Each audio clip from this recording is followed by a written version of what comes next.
बिस्मिल्लाहिर्रहमानिर्रहीम। अस्सलाम वालेकुम नाजरीन। दौलत कमाना, कामयाब होना किससे अच्छा नहीं लगता।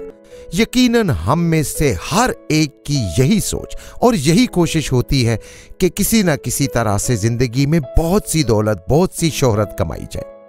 अब इस मकसद के हुसूल के लिए हर कोई अपने तरीके से कोशिश करता है। कुछ लोग ऐसे होते हैं जो 2 नंबर तरीके और शॉर्टकट इस्तेमाल करने की कोशिश करते हैं, लेकिन उन्हें बिलाखिर नाकामी और बदनामी का मुंह देखना पड़ता है।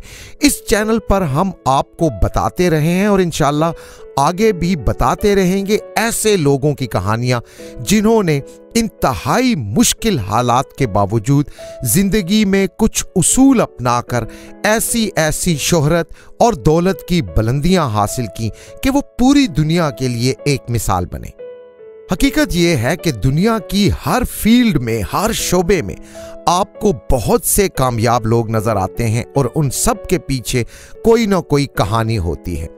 फास्ट फूड की बात की जाए तो सबसे पहले दिमाग में आता है बर्गर, और बर्गर की बात की जाए तो KFC का नाम फौरन इंसान के दिमाग में आता है। KFC शुरू करने से पहले उसके मालिक की बनाई हुई रेसिपी को सैकड़ों रेस्टोरेंट्स ने रिजेक्ट कर दिया था। कोई बंदा नहीं था जो उसकी रेसिपी लेने के लिए या उस बेचारे को लिफ्ट करवाने के लिए तैयार हो। लेकिन आज दुनिया भर में KFC की 10,000 से ज्यादा ब्रांचेस हैं और 90,000 से ज्यादा कुल वक्ती मुलाजमीन उनके लिए काम करते हैं। इस शख्स की जिंदगी की शुरुआत इंतहाई नाकाम थी और कोई सोच भी नहीं सकता था कि यह शख्स कभी अरबपति बन जाएगा। KFC के मालिक ने एक छोटी सी दुकान से कैसे अपना काम शुरू किया, फिर कैसे उन्होंने तरक्की करते हुए दुनिया के हर मुल्क में अपनी ब्रांचेस खोली। आज KFC कितना कमाती है और उसके टोटल असासे कितने हैं, ये सब हम डिस्कस करेंगे आज की वीडियो में। इस वीडियो की अहम डिस्कशन चलती रहेगी, लेकिन आप सबसे पहले वीडियो को लाइक करें, हकीकत टीवी के बैकअप चैनल हकीकत टीवी 2.0 को सब्सक्राइब कर लें और बेल आइकन पर जरूर क्लिक करें। नाजरीन, KFC के मालिक और बानी का नाम है हर्लैंड डेविड सैंडर्स। ये सन 1890 में अमेरिकी रियासत इंडियाना के इलाके हेनरीविल में पैदा हुए। सैंडर्स की पैदाइश ही एक गरीब से घराने में हुई और उस घराने को एक बहुत बड़ा धचका तब लगा जब 6 साल की उम्र में उनके वालिद का इंतकाल हो गया और फिर घर संभालने की जिम्मेदारी छोटी सी उम्र में हर्लैंड सैंडर्स पर आ गई। 7वीं क्लास में उन्हें स्कूल छोड़ना पड़ा क्योंकि उनके घरेलू हालात इतने खराब हो गए थे कि तालीम जारी रखने का खर्चा भी उनके पास नहीं था। घर में खाना पकाने का काम हो या बाहर जाकर कुछ कमाकर घर के लिए लाना हो, ये सारा कुछ हर्लैंड सैंडर्स को ही करना पड़ता था। घर का खर्चा चलाने के लिए वो खेतों में काम करते रहे। 16 साल की उम्र हुई तो वो अपनी उम्र छुपाकर, यानी खुद को उम्र से बड़ा जाहिर करके फौज में भर्ती हो गए। लेकिन 1 साल फौज में काम करने के बाद उन्हें फौज से भी निकाल दिया गया। उसके बाद वो रेलवे में एक मजदूर के तौर पर भर्ती हो गए, लेकिन यहां भी उन्हें फारिग कर दिया गया क्योंकि उनकी अपने एक साथी के साथ लड़ाई हो गई थी। रेलवे में जब वो मुलाजमत कर रहे थे तो वो कानून की तालीम लेते रहे, मगर कानून के शोबे में भी उनका कैरियर बहुत जल्द खत्म हो गया क्योंकि यहां भी उन्होंने अपने एक साथी के साथ लड़ाई कर ली थी। मुख्तलिफ मुलाजमतों से फारिग हुए तो ये फिर घर वापस चले गए, नौकरी छोड़ दी और लाइफ इंश्योरेंसेस बेचने का काम शुरू कर दिया गया।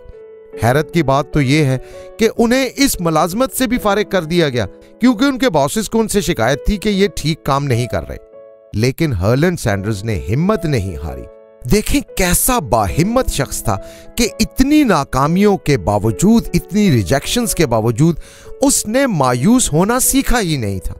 1920 में उन्होंने फेरी बोट्स का काम शुरू किया और जो कमाई उन्हें इस बिजनेस से मिली उन्होंने उससे एक नया कारोबार शुरू किया, लैंप्स बनाने का। अब यहां मसला यह हुआ कि एक बड़ी कंपनी लैंप्स बनाने वाली वो दरमियान में आ गई और उसने ज्यादा बेहतर क्वालिटी के लैंप पेश करके ठेका जीत लिया। 40 साल की उम्र हो गई थी, लेकिन अभी तक वो कोई भी कामयाबी ठीक से हासिल नहीं कर सके थे और उस दौरान उन्होंने एक सर्विस स्टेशन पर मुर्गियों का पका हुआ गोश्त बेचना शुरू कर दिया। थोड़े ही अरसे में उनका गोश्त बिकना शुरू हो गया और उन्होंने अपनी डिश की एडवर्टाइजिंग शुरू कर दी, मगर यहां भी एक और नया मसला खड़ा हो गया। उनका अपने एक कंपेटिटर से हुआ इख्तिलाफ और बात फायरिंग तक जा पहुंची। सन 1930 का जमाना था जिसे माशी बहरान का जमाना कहते हैं। सैंडर्स ने एक गैस स्टेशन के सामने छोटे से कमरे में एक रेस्टोरेंट खोला और यहां उन्हें एक ही वक्त में 3 काम करने पड़ते थे। चीफ कुक भी यही थे, कैशियर भी यही थे और साथ ही उस पेट्रोल स्टेशन या गैस स्टेशन कह लें उसके ऑपरेटर भी थे। उस एक कमरे के रेस्टोरेंट का नाम रखा उन्होंने सैंडर्स कोर्ट एंड कैफे। आज दुनिया उन्हें कर्नल सैंडर्स के नाम से पहचानती है, लेकिन हम आपको बता चुके हैं कि फौज से तो उन्हें जल्द ही फारिग कर दिया गया था और वो कर्नल के रैंक तक कभी गए ही नहीं थे। हुआ ये कि केंटकी के गवर्नर रॉबी लाफोन ने उनकी खिदमात की बदौलत उन्हें कर्नल का खिताब दिया था। कर्नल हर्लैंड सैंडर्स ने यहां यह उसूल रखा कि जो कुछ भी हो जाए काम पूरी दयानतदारी से करना है और काम का मयार नजर आना चाहिए। सैंडर्स दिल लगाकर मुसलसल मेहनत से काम करते रहे और मयारी अशिया फराहम करते रहे, खास तौर पर उस माशी बहरान के दिनों में भी। उनके काम की लगन और उनकी प्रोडक्ट के मयार की वजह से आहिस्ता आहिस्ता उनके पास लोगों का रश बढ़ता गया। वहीं से कमाई करके उन्होंने मजीद जगह खरीदी और अपनी दुकान को मजीद बड़ा कर लिया। फिर भी ये जगह सिर्फ 142 नशिस्तों के इजाफे के साथ इससे ज्यादा ना बढ़ सकी। इस मर्तबा उन्होंने एक बात का खास ख्याल रखा कि कस्टमर्स को सहूलियात दी जाएं और उनके आराम का ख्याल भी रखा जाए। इस मर्तबा काम चल पड़ा, लेकिन इस बार उनके साथ एक हादसा पेश आया और सब कुछ खत्म हो जाने की वजह से वो एक मर्तबा फिर सिफर पर आके खड़े हो गए।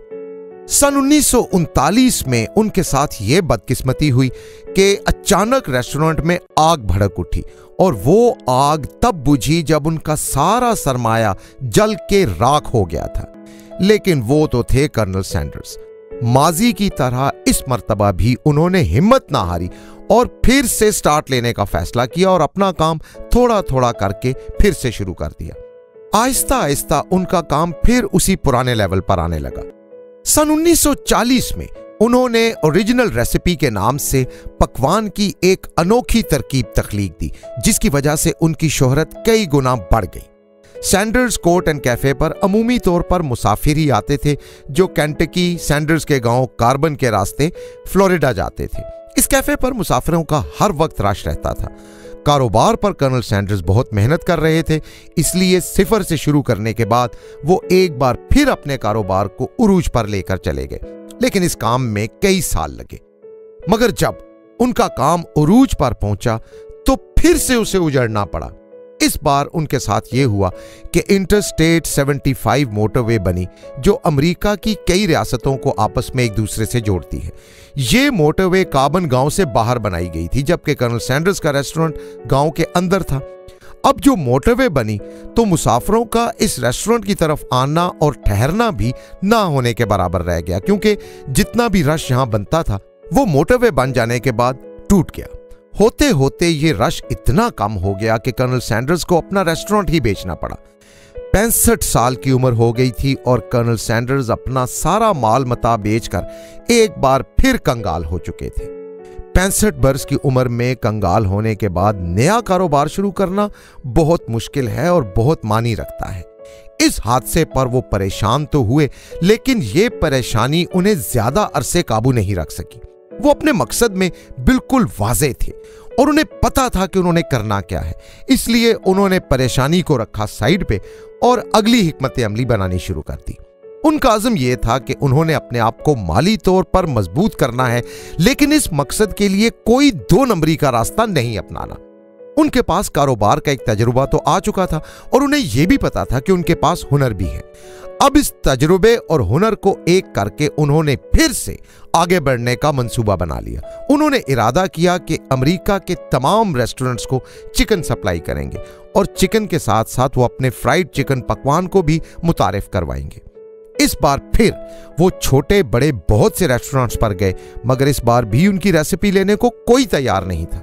उल्टा लोग उनका मजाक उड़ाते थे कि चिकन के पकवान कौन से होते हैं और तुम पूरी दुनिया में कैसे ये पकवान पहुंचाओगे। यहां सैंडर्स हिम्मत हार सकते थे, मगर वो डटे रहे और अपनी कोशिशें जारी रखी। इन्हीं कोशिशों में उनकी मुलाकात नेशनल रेस्टोरेंट्स एसोसिएशन कॉन्फ्रेंस में पैटी हर्मन से हुई। इस मुलाकात के नतीजे में हुआ KFC का इफ्तिताह। पैटी हर्मन ने सरमायाकारी की और कर्नल सैंडर्स ने पकवान बनाने शुरू किए और KFC दिन दुगनी रात चुगनी तरक्की करने लगा। 1 साल के अंदर अंदर मजीद जगह लेनी पड़ी और KFC का सालाना हुजम $1,35,000 से बढ़कर $4,50,000 हो गया। सन 1955 में कर्नल सैंडर्स ने इस कारोबार को एक कानूनी इदारे की शक्ल दे दी। मुल्क भर में इसकी फ्रेंचाइजीज बनाई और सन 1960 के इब्तदाई में अमेरिका और कनाडा में 600 फ्रेंचाइजीज खुल चुकी थी, जहां लजीज और पुरलुत्फ चिकन फरोख्त की जाती थी। सन 1964 में 75 साल की उम्र में कर्नल सैंडर्स ने अमेरिकी कंपनी को $2 मिलियन में KFC बेच दी, लेकिन फिर भी कर्नल सैंडर्स कंपनी के अवामी तर्जुमान रहे। ये फ्रेंचाइज 3 बार मुख्तलिफ हाथों भी की, लेकिन इसकी तरक्की और शोहरत में जरा बराबर फर्क भी नहीं आया। फिर मजीद 3 बार फरोख्त हुई और आज KFC की फ्रेंचाइजेज पूरी दुनिया में मौजूद हैं। 2020 में एक रिपोर्ट जारी हुई जिसके मुताबिक KFC का कुल रेवेन्यू सालाना $5 अरब से ज्यादा होता है। सन 1980 में कर्नल सैंडर्स बीमार हुए और कैंसर तशखीस किया गया। वो कुछ ही अरसे अस्पताल में जेरे इलाज रहने के बाद वफात पा गए। वफात के वक्त तक उनके पास $3.5 मिलियन के असासे थे और आज उनकी फैमिली की नेटवर्थ $10 मिलियन से ज्यादा है।